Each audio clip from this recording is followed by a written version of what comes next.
Either side of the auditorium. There's also water available at the corner row of all your seats. There's some audio and video recording happening, so we'd appreciate if your cell phones were on mute, because otherwise it picks up the static. Iffat, you're ready? Okay, great.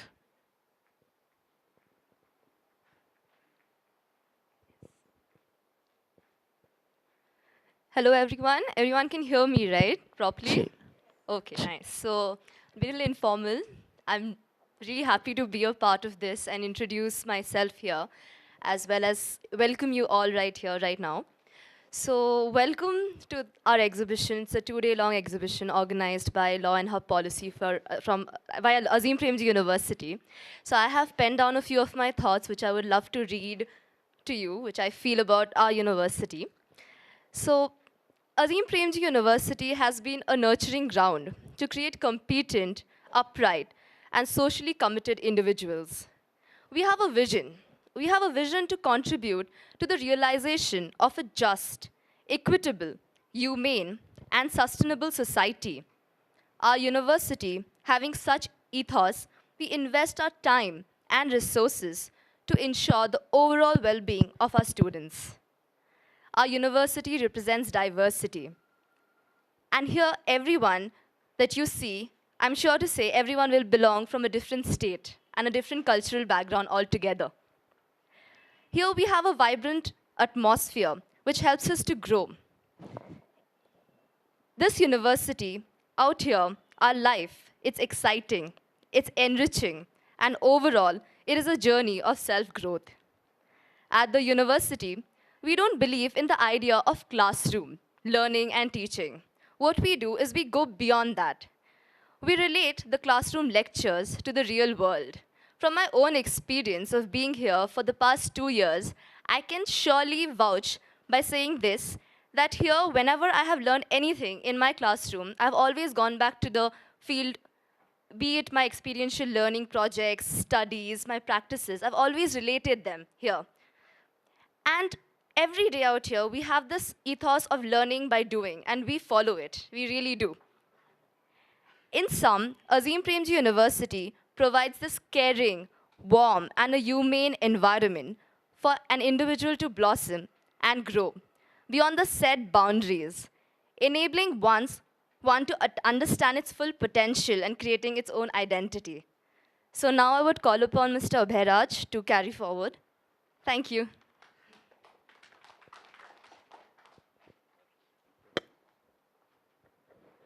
Hi everyone, good morning. My name is Abhayraj Naik. Firstly, I have to thank you all for being here today. I think several of you all have come from places that are very far away, and we do appreciate you making the time and making the trip to Bangalore.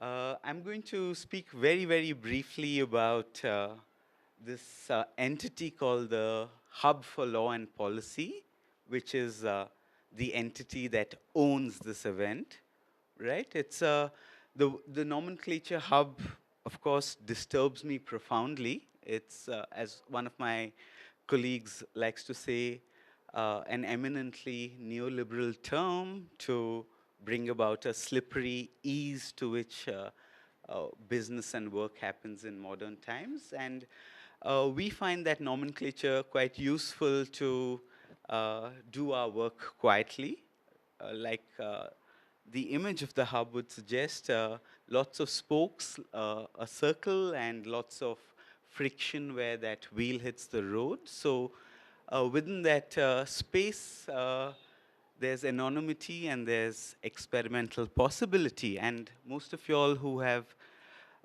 had a chance to look at our website and understand why we've asked you to come here rather early on a Saturday morning at a very, very, very busy time, both academically and cosmologically, if you believe in agrarian cycles.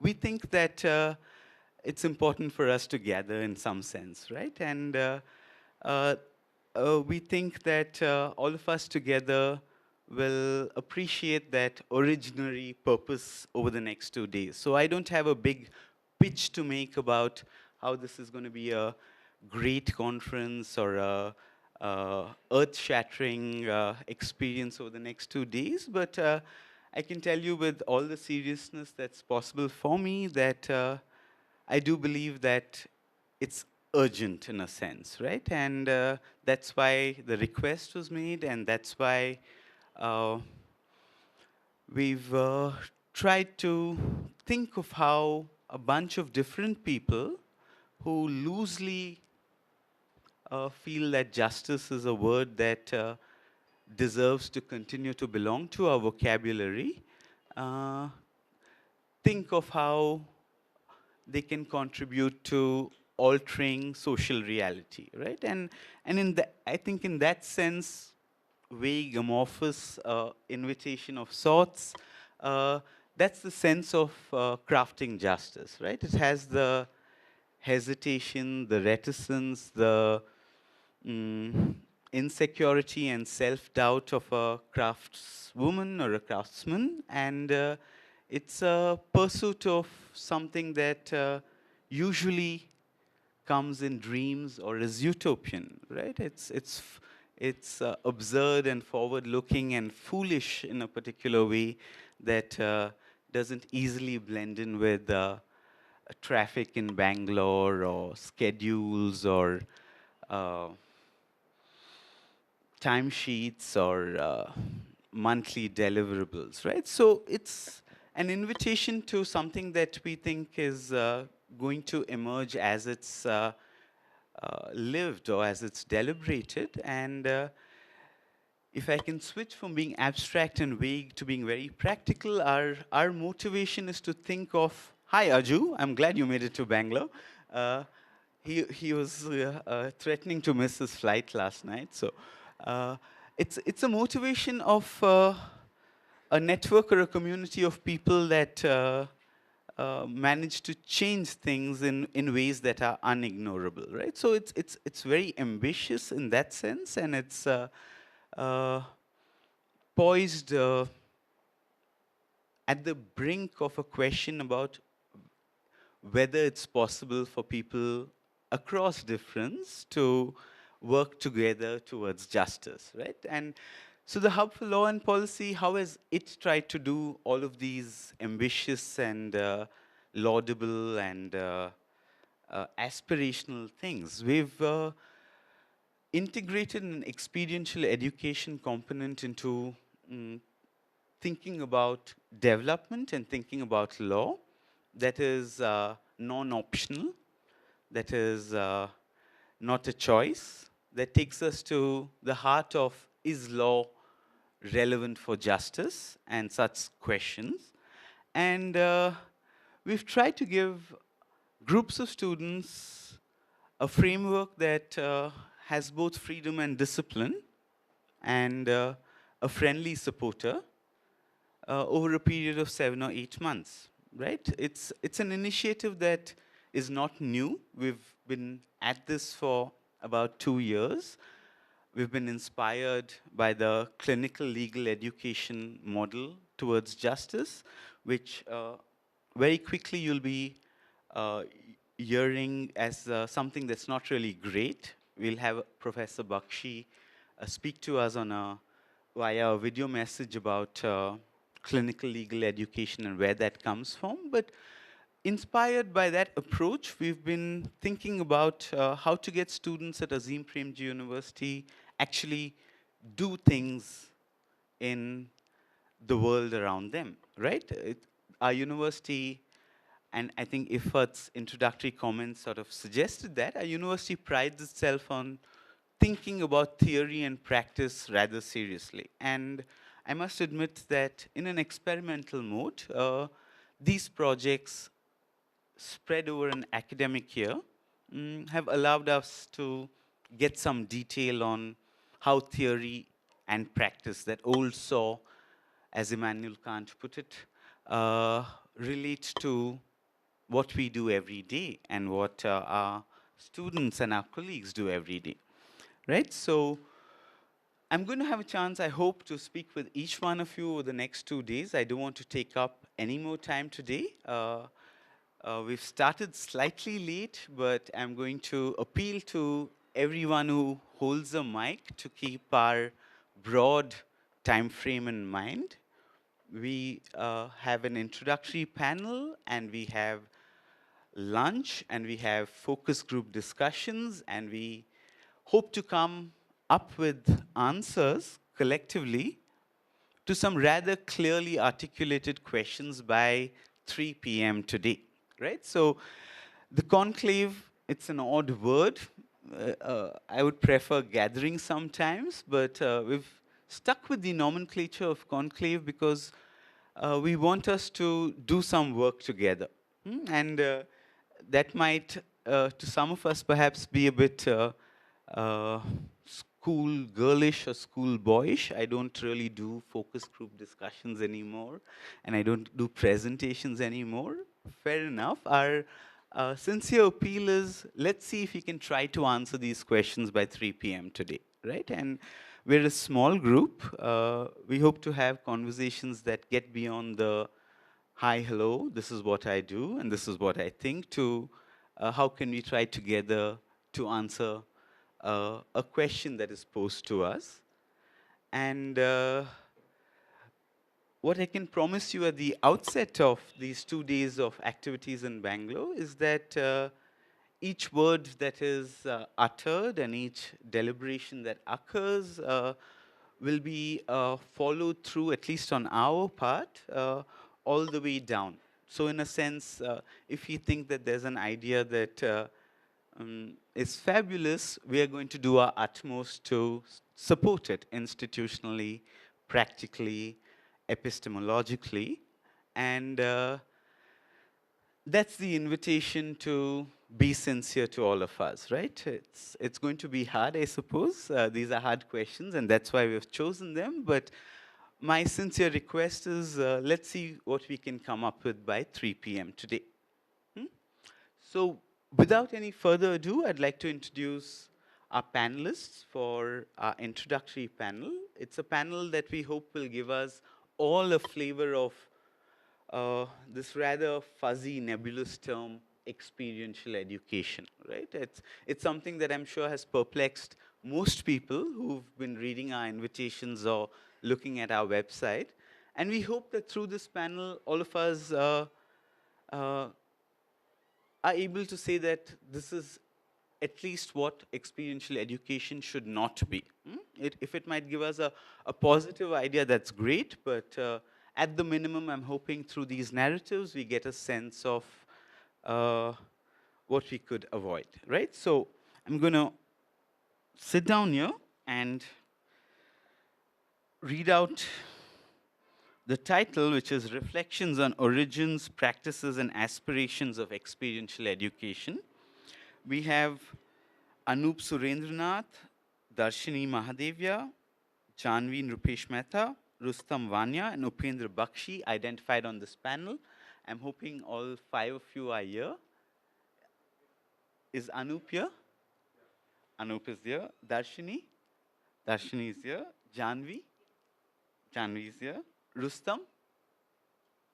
Okay, Rustam is not here. And Professor Bakshi was in Bangalore recently, but uh, was unable to travel back to Bangalore at such short notice, given mm, his age and the troubles of traveling in times today.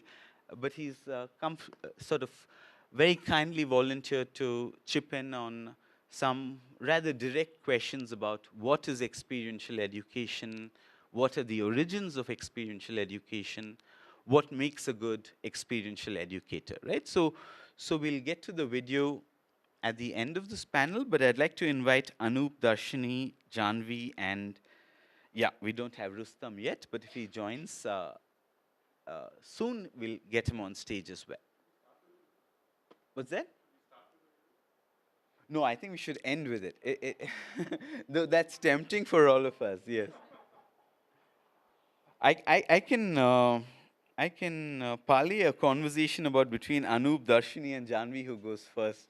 But why don't you all please come to the stage? Yeah, I think we'll need a few more mics. Sir, can you get us some more mics on stage?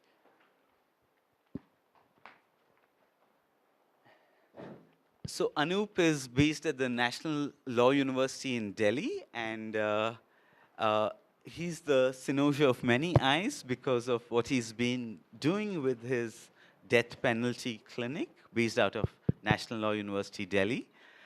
Darshini is based at CPT in Ahmedabad, and she's got my attention at least through with regard to how her students and her work is using architecture and spatial thinking to further justice in different ways. Jahnavi is a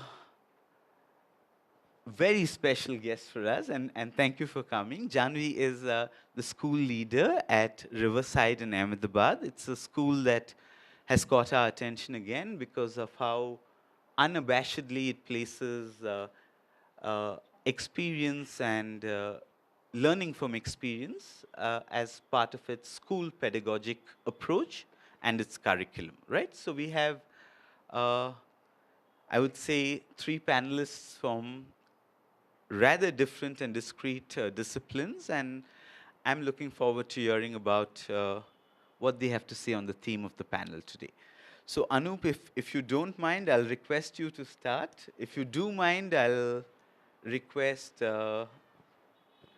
Jahnavi and then Darshini to start. Right? We can go any which way, but you can take the conversation as you please. You can speak and invite comments, or you can start a conversation straight off. And if you need me to moderate, I have a mic. Thank you, Abhay, for having me here today. Much of my experience with experiential education, and I think this this gathering has given me the opportunity to think about my work from that angle, which I must confess, much thinking hadn't happened along those lines until you forced me to think about it in that manner. So the work we do, as the name of the center suggests, is entirely on the death penalty. The basis for we now represent death row prisoners, and we do detailed research projects on various aspects of the death penalty, and that's we can discuss that if it's required. But the basis of all of what we do now is a very large project that we ran with about 90 students, student researchers, all undergraduate BA LLB students in a law university, in a national law university setting, all in the age group of about 19 to 22. The project basically was to document who gets the death penalty in India, to understand the socioeconomic profile of India's death row prisoners, and also map, in a sense, how they got the death penalty in terms of their experience with the criminal justice system. Um, Obviously, this kind of work hadn't been done before, primarily because access is so difficult to prisons, especially to this category of prisoners. So in that sense, it was, and I guess we worked with a government agency, the National Legal Service Authority, and access was negotiated through them, and we ended up doing this in all states except Tamil Nadu. But from a very experiential education point of view, it really was interesting to see what happened, what were the challenges, what didn't work, the kind of things that we've learned from that experience and taken it into what we're doing right now in terms of our litigation and our research. And I think the first sort of thing to understand about our experience is about what education means in a setting like a national law university. We are sort of constantly grappling with that really difficult debate about what is legal education about.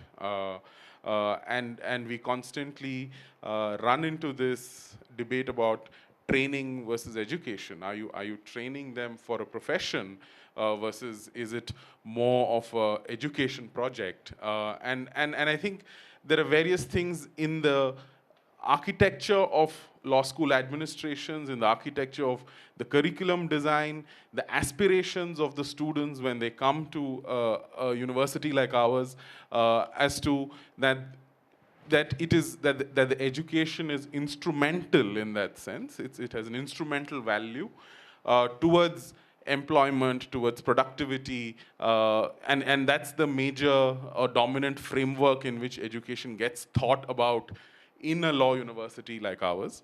And in that sense, it is a huge challenge to find enough number of students to take up something like this. And I think what really worked for us, I mean, and what we really, and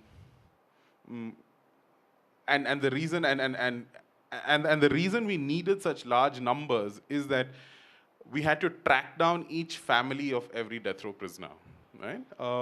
And information and recording is very dodgy in these contexts, so it really involved a lot of legwork. And there, I think, what worked was the curiosity around the subject, that it was going to give them access to spaces that they had only read about. There was this curiosity about this category of prisoners. And in our legal education, you will see that they rarely ever get to go to a prison. If they end up going to a trial court, that itself is a big deal. But prisons are just something that they don't get to see. So there was that, I think at the heart of it, what was driving it was a curiosity. And in that sense, that also became a challenge, right? Because once the curiosity was satisfied in the first month of the project, right, sustaining it for the next 35 months is a whole different ballgame, right? That you go to a couple of prisons, you hear a few narratives, and then what, right? And then you suddenly start worrying about, the students start worrying about a whole range of things that we encountered. And before I get into that, it's facilitating this kind of work and learning in a law school like ours presents certain unique challenges, and that's because there is the pressure of the requirement to attend classes, the exams, the internships. So the structure itself does not lend itself to spending time on the field. It really is more of an exception, really, and is nowhere the norm, even in our university that this kind of thing happens regularly. But it's in the nature of the task that it requires a lot of time. And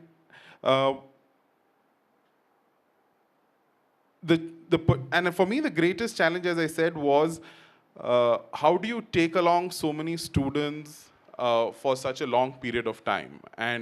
Uh, um, and there it was a mix of their frustration about what is all of this going to mean, right? That yes, we're going and meeting these families, we're hearing these really dark accounts of custodial violence, of brutality, of massive marginalization and social exclusion. And does any of this mean, why should we do this? Because clearly out of this research project, right, nothing is going to change, right? And that constant need for immediate results in that age group for me was quite difficult to address. That why are we doing this? What is going to come out of this? Are we going to challenge the constitutionality of the death penalty, right? And none of which were the aims of the project, right? So to keep that motivation was quite difficult. The second thing was when they faced prisoners and their families, the ethical challenge to ensure that there was no sense of intervention, and what should be the role for intervention in projects like this, right? And very often in studies like this, at least we felt that intervention tends to muddy the waters. And it was very clear that we made it very clear that there was no scope for intervention irrespective of what they saw and they heard, and that there should be no promise of that intervention to families or prisoners, because we were just at that point in no position to provide that. That also was a very serious cause for a lot of disillusionment with the project, and students leaving us over a course of time. And then, of course, the more practical challenge of what use is this going to be for us in our careers. After that initial sense of curiosity was satisfied, whether this was worth investing in that sense, right? Is it worth doing this for over 6 academic terms? Is my job going to, is my corporate job not going to come through because I have spent too much time on this, right? In terms of, and I think before they got onto the field it was a very interesting process for us. We were very clear that we didn't just want at this stage people who had an anti-death penalty position. That was never a requirement to be part of the project, that you need to come to us with an anti-death penalty position. Lots of students came to us, especially female students, said that they would not work with, they did not want to interview prisoners who were accused and sentenced to death for rape and murder of children or rape and murder of women, and a very significant number of prisoners are on death row for such crimes. But so therefore the education before the education, in that sense, the kind of things we needed to do with them, to sensitize them, to convey to them that we were really interested in pursuing those research questions. We got in prosecutors, we got in investigators, we got cops, we got defense lawyers, and to sort of present to them a very clear picture from multiple perspectives, multiple interests. So that training, we got judges, a lot of regular screenings, and I think that was very, very important, and something I think we could have certainly done a lot better, I feel. The other challenge was we were inserting individuals from a very different background into an ecosystem which they had absolutely no familiarity with. These were students who were going in, who had very little in common, and there was that potential for great disruption in that sense of how they would communicate, what would they ask, the sort of the cultural barriers between the students going and the families of prisoners. So and I think. A lot of that in training that there was a lot that was for us learnt largely by trial and error, right? If we look at how we covered the first set of states as to how we were towards the end of the project is a very, very different experience for us. And last, I mean, and I'll stop with this. For me, what our greatest failing in this entire exercise was to sufficiently estimate and address, I mean, I wouldn't say, I mean, the consequences of hearing such narratives, right? And that's even for even some of the faculty members who were involved, that's something we, I think, underestimated. And we didn't do enough to provide and protect against that. Because I think it ended up with quite a few students just feeling absolutely hopeless about the system, given what they heard, right? And in that sense, any educational purpose that would have been attached to it just stood defeated and having exactly the contrary effect on some, saying that this is why I shouldn't do these kind of things. Nothing is going to happen, right?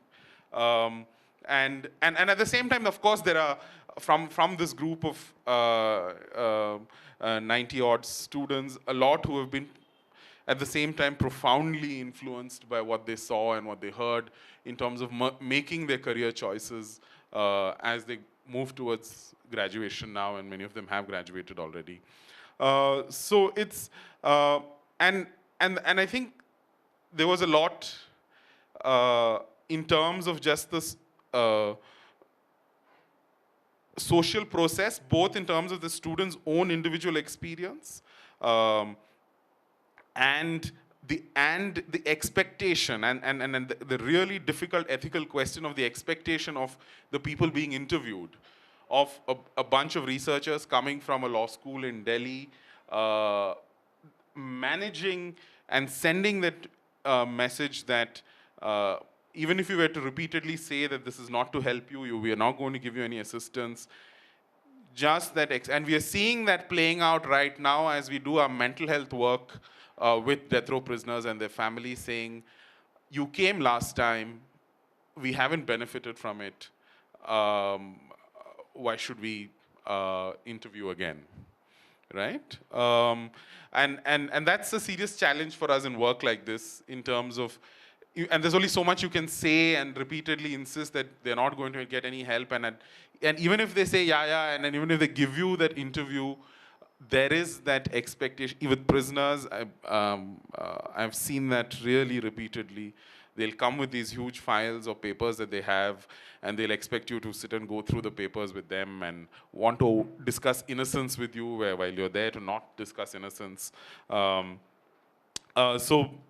managing those expectations really was a challenge, and is something that we really struggled with, and then I hope we're doing some things now as we get into the mental health project that we're doing with NIMHANS on managing that expectation, and I think the work that we're doing now on mental health is even more difficult because the vocabulary of discussing in different states, in Maharashtra, in Karnataka, in Kerala, Bihar, UP, Madhya Pradesh, the vocabulary of mental health in those local languages has been a minefield, really, to find people confident enough to discuss those issues and yet have the technical competence and mental health and then to guide the students through that. That has been a huge challenge. And all of this raises very, very serious ethical questions on the manner in which um, we're doing the work we do. Yeah, but I'll stop with that for now, and we can. Thanks very much. So I'm going to have to ask you, please tell us your story, the origins and the aspirations. As you noticed, we didn't have long bios and we didn't list out your narrative. Right. What's the origin for you and what's the aspiration for you? Why did you start doing this at National Law University, Delhi, and where do you think this is going to take you and take the world in that sense? Any thoughts on that would be great. I'm also interested, since we have a rather mixed disciplinary audience, you flagged a point that I know intimately, which is the culture of law universities in India, and I'd invite you to share a little more about that candidly, with the awareness that you're being recorded, with the awareness that that recording is not going to be used without your consent, with all those disclaimers in place. Something about that would be useful for all of us as well. Yeah, I mean, I think the immediate trigger was when I started my first job, which is this one.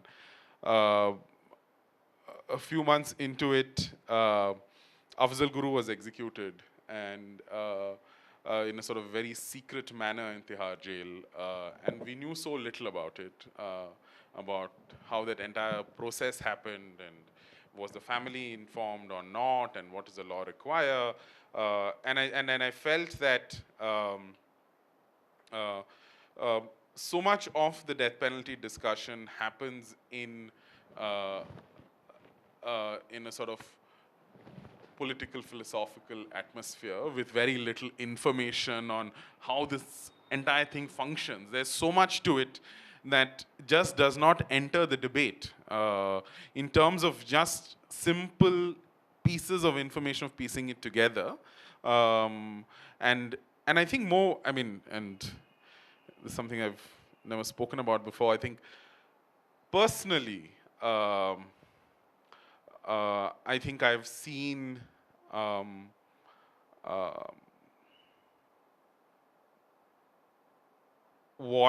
oppressive and what it does when a family member is in conflict with the law. As a very young boy, with what my mother had to face. I think I've seen that. I've seen that consequence of my father being in conflict with the law, and that experience has always stayed with me as to that the collateral, the way. Guilt, responsibility, all of that is imagined in the law and the sort of social consequences of it. There's hardly, and it's such a complex, messy field to get into, and I think the death penalty and the kind of crimes that we're talking about just makes that so much more of a difficult conversation, that I feel that we need to put these stories out there, that these are individuals who live lives and whose identity is much beyond this that moment which has come to define them. the effort has been towards that, to show that that their lives are much more complex, that it's very easy for us to neatly categorize them as criminals and people who have murdered and raped and murdered, and just have the entire discourse around that. And in terms of the aspiration, and as somebody who teaches in a law school, it's very much the hope that, and I know it seems tragically utilitarian when I think about it, that I hope that we can counter this, and that we can show our students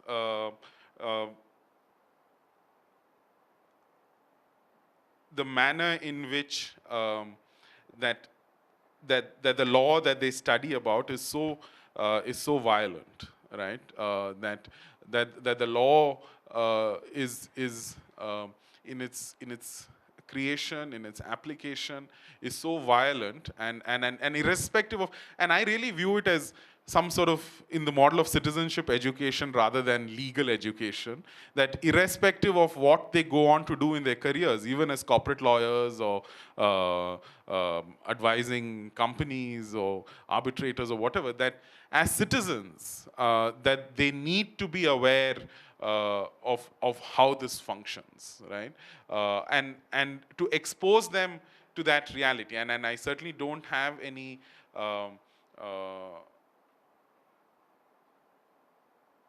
profound expectation that they will become cause lawyers. That certainly is not, that is not the expectation. That is not the way this is being designed. That, you know, that we'll have a mini army of cause lawyers at the end of this process. And I think to achieve that, we need a whole different set of reforms in legal education, which in this current framework just does not happen. As far as law schools are concerned, there are about now, I don't know, about 19 of them, the national law universities across the country, all funded by their respective state governments as state universities. And a lot of money goes in there. And the dominant narrative has been that the primary beneficiaries of this reform in legal education has been the corporate sector. The establishment of the law schools from the one in Bangalore maps on nicely onto India's economic reforms, and in that sense has supplied that the national law universities have supplied the trained personnel for the corporate sector, right? And therefore, and I think law schools and like coaching institutions sell this dream to prospective students in 10th, 11th, or 12th standard, saying, "Oh, you're going to get such a huge salary. You know, it's comparable to software engineers or whatever," and that's what students come expecting and wanting. There are very, very few who come in with a justice-driven motivation, and it's very interesting to see, and as teachers, and as a teacher, I find it very difficult when I teach first years or third years, just to, when I teach constitutional law, a lot of resistance is coming from, I'm not going to use this, right? I'm not going to use this, right? I want my corporate law job, and therefore, why should I study this? Why are you making me read cases that are 100 pages long? So I think right from the motivation for coming to law school, how students are being attracted to law schools, the problem starts there, and then from there on is just an uphill battle inside law school to get them to see that they could do a lot more with their education. Thanks very much, Anup. I did appreciate those candid thoughts. I have a lot of questions. I think I'd like to hear from Jahnavi and Darshini, and then we'll have a conversation on I think, themes that emerge. Hello. Hi, good morning. I actually don't know what am I doing here, to be very honest, because I'm coming from a school that is that has children from pre-kindergarten to grade 12. But as Anup started sharing, I started crafting my story in my head. And I think that for us, we have been in the education field for the past 16 years now. I joined the school in its first year. And before I joined, I already had a couple of years of teaching experience. So in my head, teaching was an 8 to 3 job. You come, you have your corrections, you go home, and you just forget about it. And the first year in Riverside, and we had just 13 students, and we were 5 teachers, is when I started understanding that it's a very, very serious matter. We have the child who is the stakeholder, and we are here to learn from the child, and not just to deliver content, but also to help the child understand how character is developed. So our story started in, I think, when the children came to grade 3, where we said, how do we make them understand? Because when they are in pre-K and kindergarten 1 and 2, that is where they start understanding more about themselves. They don't know the differences. We put in the differences. And so what we started doing is that we asked them to look at how similar and different are we, and it is okay. We had children from varied abilities, varied backgrounds, even then. And then, slowly and gradually, we started understanding that if this Riverside becomes the real world for them, they will never be able to step out and face the real world.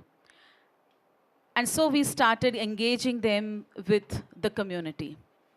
In the community, they saw that there is disparity. They understood that there is something which is very, very different of the same age group of a child. That is, I'm 7 years old and 8 years old, but my routines, my way of working, and that child's way of working are very different. And that, again, is not happening sitting in the 4 walls of a classroom, but actually taking them there and interacting with them, with the families, and understanding that there is disparity. As they started growing older, they started realizing that we can do something about this. There is something, even if it is a relationship that we build with them, and understand that we can learn from you, you can learn from us. That is also a very interesting idea. And then we started partnering. And from grade 3 onwards, we partner with different kinds of NGOs. And the children interact with children. And we invite them to our school. We go to their houses. We go to their families. We interact with them. And it's a year-long relationship building time. And again, to say, I'm not changing anything. I am being changed through that process. So the conversation continuously remains on how am I being changed.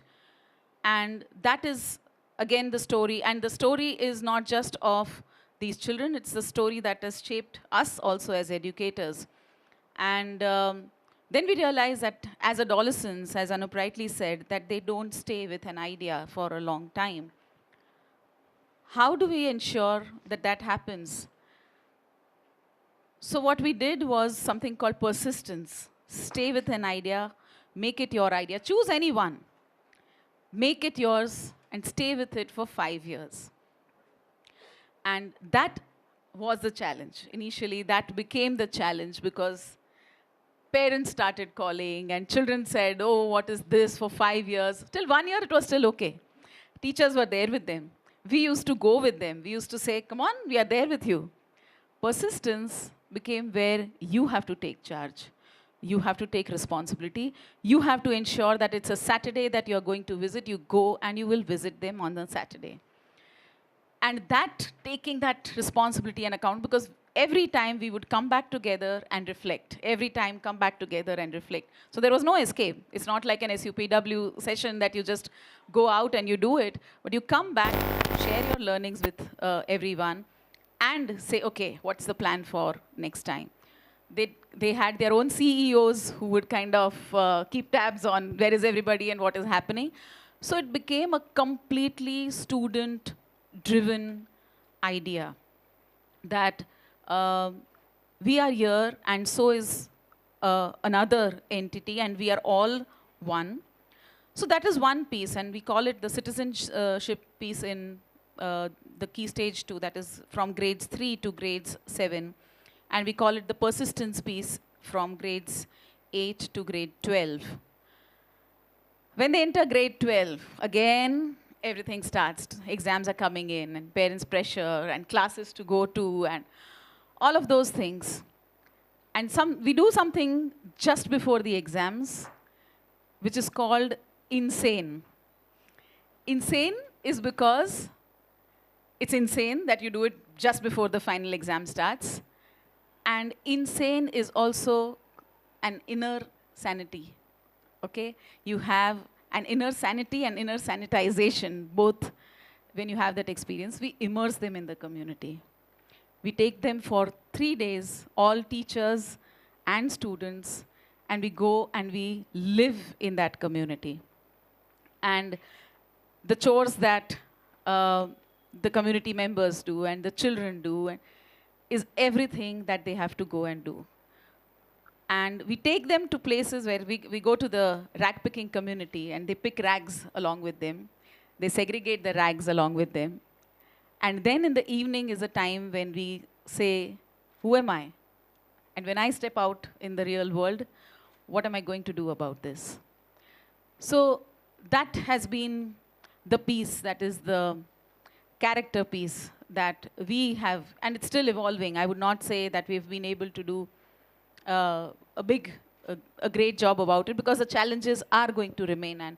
And the other piece is to say that, again, experiential learning, when it comes to learning your content, again cannot be learned from textbooks or videos. That also has to be learned from experience. And so right from the age group of 7-year-olds, we start giving them client projects. We invite a client, we ask them to say, okay, these are my 7-year-olds, and they are going to do something for you. We want you to give them something. Or we have somebody, we just grab any opportunity. In that way, we are very greedy. So the first one is where we took the children to the Gandhi Ashram, the Mahatma Gandhi Ashram at Sabarmati. And the children said, this is not a place for children. I'm just having to read long, long text, and I'm not understanding anything. I'm 7 years old. So what is it in here for children? And he said, why not you do something about it? What is in here for children? And we kind of asked Gandhi Ashram, can we do something about it? They said, yes, please go ahead. And my 7-year-olds created an audio tour for the ashram. And for that, they had to get into committees, understand how recording is done, learn the history, know Mahatma Gandhi's favorite song, and all of that. So it took us 2 months for them to stay with that experience, keep going back, go back to the ashram, go back to the place.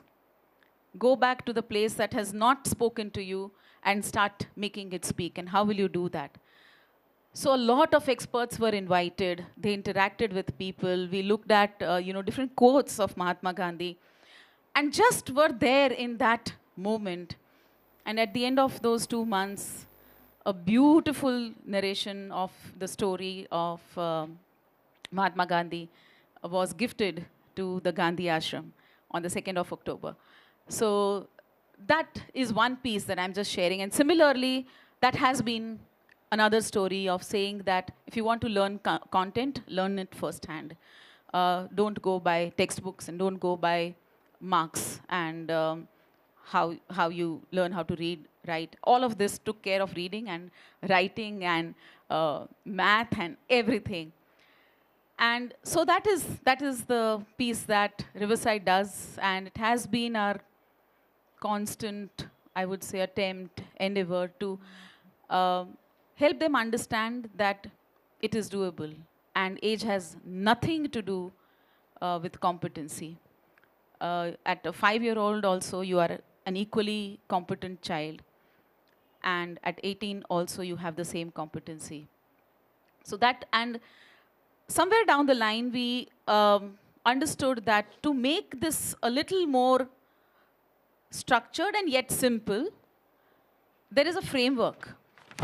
And the framework, which we call the I CAN framework, is the feel, imagine, do, and share model. To say, go identify something that bothers you. What has bothered you? Enough to say, I want to talk about it, I want to share about it, I want to do something about it. That's your current scenario. Look at the things that are working there, look at the hot spots also. So weigh both of those and then come up with a best case scenario. That's your imagine. So imagine a best case scenario to transform the current scenario. And then the do is action your points towards that. Meet the user, keep going back to the user, whoever the user is. And then, if it has worked, don't keep it to yourself. Share it. So every year, if the children of a particular grade have gone and visited a place and changed that scenario, they come back and they share with the rest of the school, the teachers, and even outside in the community and other schools, this is possible. We can do it. And we will help you how to do it. And so internally, the school is like a huge family. We have around 400 students and around 60 teachers. So it's like a big family. And we don't know what is bullying. Because if this has been the story, and children have kind of shared and taken pride and taken responsibility of the younger children, because you cannot step out unless you are working within. So within the school, there is again a time where we say, pause, notice someone. If you notice, put an appreciation note, and there's a citizen leader board, say, go and paste it there. And at the end of every week, it's kind of completely full by the end of the week, and we kind of just go and say, thank you for helping me with this. I really noticed you cleaning the bathroom, and I really liked that. And they write appreciation notes to their bus drivers, to conductors, to the support staff, to the teachers. And so again, within the school, it is something that we are saying that building character and seeing that is happening. Compassion is being built for each other. And then that translates outside the school. The biggest challenge, I think, what we would be facing now as a new generation of parents are walking into the space is that all this is, okay, where is your language, math, and science? And every time we have to justify that, and that is something that we constantly do because they want it, to say that our children are still high performing in terms of language, math, and science, so you don't need to worry about that. But our story will not change. You have a choice. We don't. So that is something that we have. And when the RTE Act was passed in Gujarat, I think in Ahmedabad, ours was the first school. We just listened to the Prime Minister's speech on that day, gathered together as a school, all the teachers, invited parents. And we said, what are we going to do? And they said, we are in. So though something that was happening randomly, that we were kind of having different kinds of learners, again there, it started happening by design. And currently, we have around 30 students from the RTE. And again, it is something that, as I started off, they don't see the difference. We put in the difference. And there is no difference. Even if you come and visit Riverside, you will not see that. So yes, that has shaped us, that has shaped Riverside, and it's an ongoing journey. But we are saying that this cannot happen. We cannot wait for the future because the children are not our future. They are our now. And we have to be, if we want them to persist, we have to persist every single day. It needs a lot of stamina, but it's an ongoing journey. I'm here, and I think I'm going to be here. So that's my story. Thank you. Thanks very much, Jahnavi. Before you pass on the mic, the one question I'll ask you to just perhaps make a few more comments on is what you, I think, rather bluntly identified as if we don't have some kind of experiential education, I'll just use that term for the moment, for our students, they won't be able to survive in the world as it is, right? And this is a refrain that applies to many other schools that pride themselves on being alternative in that sense. And bluntly spoken, it's we produce people and minds that are so sensitive that we worry about their well-being in a violent world, right? And at the end of your story, it seems like your conviction to continue with this path of preparing your students for the real world, while at the same time being uncompromising on certain values you want to inculcate, is the way you're seeing the future going forward. So what I'm interested in, and I'm just picking on the word practices that we have for the session today, and I'm connecting it to the sort of glum story about the nature of the violent world today.